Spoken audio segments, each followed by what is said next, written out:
السلام علیکم ورحمۃ اللہ وبرکاتہ۔ حضرات، ہم نے ایک ویڈیو بنائی تھی اور اپلوڈ کی تھی، اور جیسا کہ آپ لوگ دیکھ رہے ہیں کچھ بھائیوں نے کہا تو اس پہ جو ہے ہم نے آج تھوڑا کوشش کی کہ مسلمان جب انسان بن جاتا ہے، جب اسلام قبول کر لیتا ہے، تو پھر اس کے بعد کی کچھ چیزیں جو ہیں ان کے اوپر لاگو ہوتی ہیں، کیونکہ جو پہلے مسلمان نہ تھا، جو پہلے اسلام نہ لایا تھا، اس کے لیے تو پھر بھائی حکم ہی الگ تھا، کیونکہ وہ نہ بلد تھا جو ہے ان چیزوں سے، ایمان سے، اسلام سے، قرآن سے، ان چیزوں سے بالکل نابلد تھا۔ مگر جیسے ہی بندہ اسلام کو قبول کرتا ہے، اللہ رب العزت کی ذات کو وحدہ لا شریک مان لیتا ہے، یعنی ایک مان لیتا ہے، اور اس کی ذات و صفات کو اس میں کسی کو شریک نہیں سمجھتا، یعنی بت پرستی چھوڑ دیتا ہے، اصنام پرستی چھوڑ دیتا ہے، قبر پرستی چھوڑ دیتا ہے، اور اسی طریقے سے وہ دیگر جو خداؤں پر جو لوگ یقین رکھتے ہیں ان کو چھوڑ کر اگر لوگ اللہ کو ایک مان لیں اور رسول اللہ صلی اللہ علیہ وآلہ وسلم کو آخری پیغمبر اور اس کا رسول، اس کا بندہ تسلیم کر لیں، تو اس کے بعد ان کے اوپر پھر جیسے ہی وہ اسلام میں داخل ہوتے ہیں، ان کے اوپر تمام چیزوں کا ماننا، جیسے تمام چیزوں پر ایمان لانا، آمنت باللہ و ملائکتہ و کتبہ و رسلہ والیوم الآخر والقدر خیرہ و شرہ من اللہ تعالی والبعث بعد الموت، یعنی ملائکہ پر، فرشتوں پر، اس کے رسولوں پر، اس کی کتابوں پر، مرنے کے بعد دوبارہ زندہ اٹھائے جانے پر، ان تمام باتوں پر ایمان لانا اس کے لیے ضروری ہو جاتا ہے۔ پھر اس کے بعد بندے کو جو ہے بتایا جاتا ہے کہ تم اب مسلمان ہو چکے ہو، تمہارے اوپر بنیادی طور پر 5 چیزیں ضروری ہیں، وہ 5 ارکان اسلام ہیں۔ ایک تو ہے توحید، کہ توحید وہ اس کی گواہی دیتے، کلمہ شہادت، کلمہ شہادت کی گواہی دیتے ہی فوراً انسان جو ہے موحد بن جاتا ہے، توحید پرست ہو جاتا ہے۔ تو سب سے پہلے تو ہے شہادت، کہ وہ گواہی دے کہ میں اللہ کو ایک مانتا ہوں اور حضرت محمد مصطفیٰ صلی اللہ علیہ وسلم کو اللہ کا بندہ اور اس کا رسول مانتا ہوں۔ سب سے پہلا تو یہ ہے۔ پھر اس کے بعد اس کے اوپر ضروری ہوتی ہے نماز۔ جب بندہ اسلام قبول کر لیتا ہے تو اس کے لیے ضروری ہے کہ وہ نماز پڑھے اور نماز کی پابندی کرے، کیونکہ اللہ کے رسول صلی اللہ علیہ وآلہ وسلم نے ارشاد فرمایا کہ بے شک اے مسلمانوں، نماز میرے آنکھوں کی ٹھنڈک ہے، اور قرآن کریم میں رب تعالیٰ ارشاد فرماتا ہے ان الصلاۃ کانت علی المؤمنین کتابا موقوتا، کہ بے شک نماز اپنے مقررہ اوقات میں مومنوں کے اوپر فرض کی گئی ہے، یہ ضروری ہے، یہ کمپلسری ہے۔ تو نماز پڑھنا ضروری ہے، اور آقا کریم صلی اللہ علیہ وسلم تو یہاں تک ارشاد فرماتے ہیں، ایک حدیث پاک میں آتا ہے کہ اگر میدان محشر میں جب لوگ اٹھائے جائیں گے تو سب سے پہلے جس چیز کی پرسش ہوگی، سب سے پہلے جس چیز کی پرسش ہوگی، جس کے بارے میں پوچھا جائے گا، وہ نماز ہے، نماز کے بارے میں پوچھا جائے گا۔ تو شہادت کے بعد نماز، اور پھر نماز کے بعد آتا ہے روزہ۔ روزہ کے بارے میں خداوند قدیر نے قرآن پاک میں حکم فرمایا کہ یا ایھا الذین آمنوا کتب علیکم الصیام کما کتب علی الذین من قبلکم لعلکم تتقون، کہ اے ایمان والو، تم پر روزے فرض کیے گئے جیسا کہ تم سے پہلی امتوں پر، تم سے اگلوں پر فرض اور ضروری کیے گئے تھے۔ اور یہ کیوں ضروری کیے گئے یا کیوں فرض کیے گئے؟ یہ اللہ فرماتا ہے اس لیے فرض کیے گئے تاکہ تم پرہیزگار بن جاؤ، تاکہ تم نیک بن جاؤ، اچھے بن جاؤ، اور یہ اس میں اللہ رب العزت کی حکمت ہے۔ اللہ رب العزت نے رمضان کے روزے ہمیں عطا کیے، اس میں اس کی بڑی حکمت ہے۔ اور عبادت جو ہے 2 قسم کی ہوتی ہے، ایک عبادت تو مالی عبادت ہے، اور ایک عبادت بدنی عبادت ہے۔ اور اللہ رب العزت جب ہم نماز پڑھتے ہیں تو نماز میں جب ہم تشہد میں بیٹھتے ہیں تو ہم التحیات پڑھتے ہیں۔ التحیات کا مطلب کیا؟ التحیات للہ والصلوات والطیبات، کہ سب زبانی، بدنی اور مالی عبادتیں سب اللہ کے لیے۔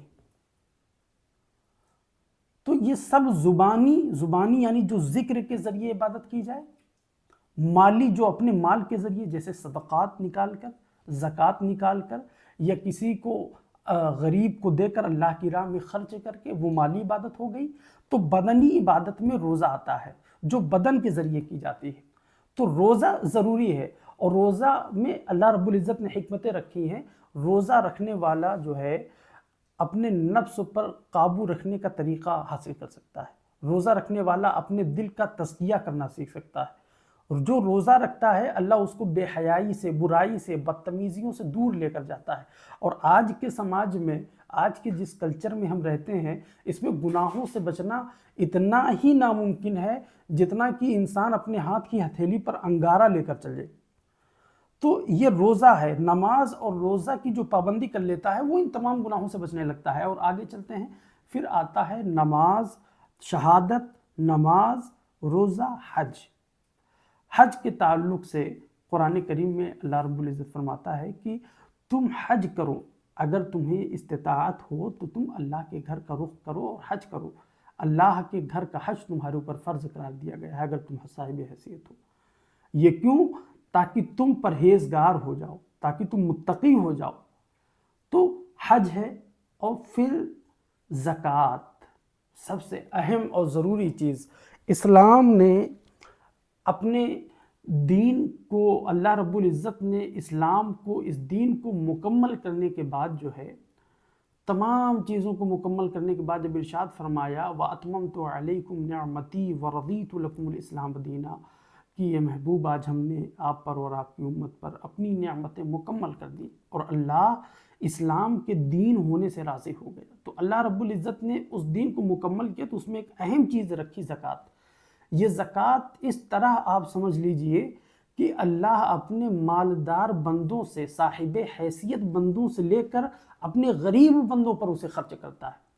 اور زکوٰۃ اسلام کا ایک ایسا سسٹم ہے کہ اگر سب اسے فالو کریں، اگر سب اس کی طرف چلنے لگیں جو اللہ نے جس کام کو کرنے کا حکم دیا ہے، تو یقین مانو امت محمدیہ کی غربت کا خاتمہ ہو سکتا ہے۔ اگر سب زکوٰۃ نکالنے لگیں تو مسلمانوں کی مفلسی کا خاتمہ ہو سکتا ہے۔ یہ اتنا بڑا سسٹم ہے، مگر ہم جو ہے اپنی تساہلی کے باعث، ہم جو ہے اس سوچ کے باعث کہ ہمارا مال خرچ ہو جائے گا، ہمارا پیسہ خرچ ہو جائے گا، ہم جو ہے خرچ نہیں کرتے۔ حالانکہ اللہ ہم سے وعدہ فرماتا ہے، رب قدیر قرآن پاک میں ارشاد فرماتا ہے کہ تم اگر اللہ کی راہ میں ایک خرچ کرو گے تو اللہ تمہیں 10 عطا فرمائے گا۔ تو جو بندہ اپنے مال سے جو ہے پیسے نکالتا ہے، اپنے مال میں سے کچھ مال الگ نکال کر اللہ کی راہ میں خرچ کرتا ہے، تو اللہ اسے ضرور عطا فرماتا ہے۔ تو یہ چیزیں ہیں، ایک مسلمان ہونے کے بعد، اسلام قبول کر لینے کے بعد ایک مسلمان کے لیے ضروری ہیں۔ اور قرآن کریم کی کچھ آیتیں میں پڑھ کر اپنی گفتگو ختم کروں گا کیونکہ بات تھوڑا لمبی ہو جائے گی۔ تو سورہ آل عمران میں اللہ رب العزت ارشاد فرماتا ہے وَأَطِيعُوا اللَّهَ وَالرَّسُولَ لَعَلَّكُمْ تُرْحَمُونَ، اور اللہ اور اس کے رسول کی فرما برداری کرو تاکہ تم پر رحم کیا جائے۔ ایک اچھے مسلمان کی کیا پہچان ہے، اس کے بارے میں اللہ رب العزت ہمیں اپنی طرف سے گائیڈ دیتے ہوئے بیان فرماتا ہے کہ تم اچھے مسلمان اگر بننا چاہتے ہو تو تمہارے لیے یہ کمپلسری ہے کہ اللہ کی اور اس کے رسول کی اطاعت کرو، اس کی بات مانو۔ یہ ہمارے لیے ضروری قرار دیا گیا ہے۔ اور پھر قرآن کریم میں اللہ فرماتا ہے وَسَارِعُوا إِلَىٰ مَغْفِرَةٍ مِّن رَبِّكُمْ وَجَنَّةٍ عَرْضُهَا السَّمَاوَاتُ وَالْأَرْضُ أُعِدَّتْ لِلْمُتَّقِينَ، کہ اور اپنے رب کی بخشش کی طرف اور اس کی جنت کی طرف دوڑو جس میں نہریں رواں ہیں، اور جس کا عرض یعنی جس کی لمبائی اور چوڑائی زمین و آسمان کے برابر ہے، اور یہ وہ جنت ہے جو پرہیزگاروں کے لیے تیار کی گئی ہے۔ اور آگے قرآن کریم میں اللہ فرماتا ہے کہ جو اچھے لوگ ہیں ان کی کچھ نشانیاں ہوتی ہیں، ان نشانیوں کو بیان کرتے ہوئے فرماتا ہے کہ الذین ينفقون فی السراء والضراء والکاظمین الغیظ والعافین عن الناس واللہ یحب المحسنین، کہ جو لوگ آسانی میں اور سختی کے موقع پر بھی اللہ کے راستے میں خرچ کرتے ہیں، یعنی جب وہ آسانی میں ہوتے ہیں، عیش و عشرت والی زندگی میں ہوتے ہیں تب بھی، اور جب ان کے اوپر تھوڑا مشکل وقت آ جائے، تھوڑا سے حالات بگڑ جائیں، تب بھی جب وہ اللہ کی راہ میں خرچ کرتے ہیں غصہ پی جاتے ہیں، یعنی غصہ پی جاتے ہیں۔